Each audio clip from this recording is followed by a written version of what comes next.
What's going on, everybody? It's your best pal Nick here with another unboxing video.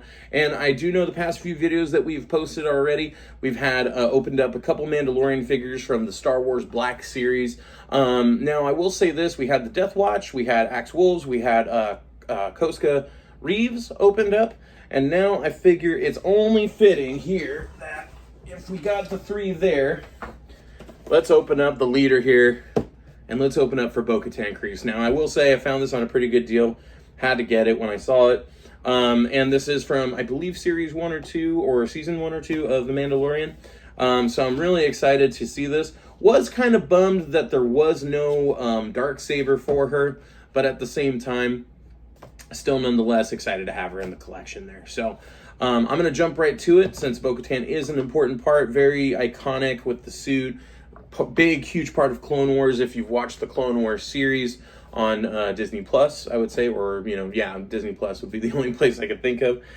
So I'm pretty excited for it. And also, if you watch the live series for The Mandalorian, seeing Bo-Katan make her debut in live action. Very, very cool. So, with that being said, let me read the little blurb on the back here. Bo-Katan Kryze, a gifted warrior. Bo-Katan Kryze is a legendary Mandalorian. She refused to align with the Empire's occupation in Mandalore, or of Mandalore, sorry. Which is very true, because if you watch the series, she is just wanting Mandalore to be Mandalore, and everything back to the tradition of what Mandalore is. So, very, very cool. I'm excited to see this here and pop this open. We got an open helmet here, so we can pop it on and pop it off at any time.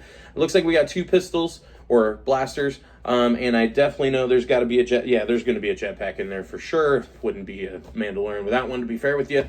I mean, probably could, just depending on the Mandalorian. But anyway, let's jump right into this and let's get this open for us, yeah?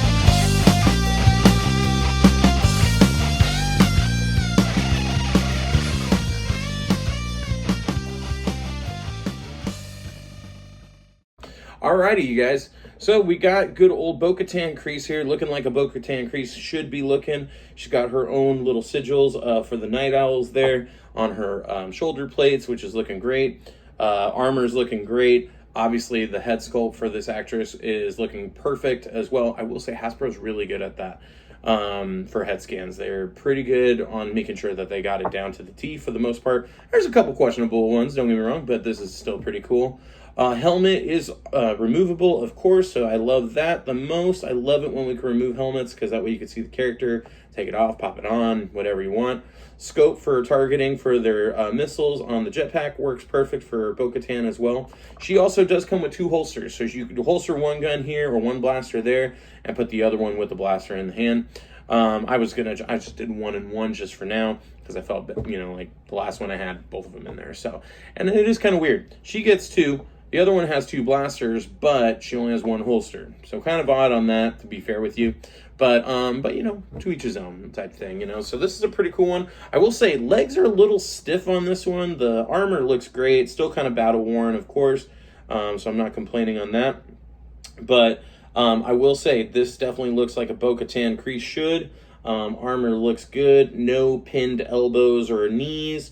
But definitely a little stiff. My goodness, these joints are rough. I gotta literally, I'm gonna be messing with these guys a little bit tonight just to make sure that these guys aren't stuck this way, because my God, that is like, hurting my wrist a little bit.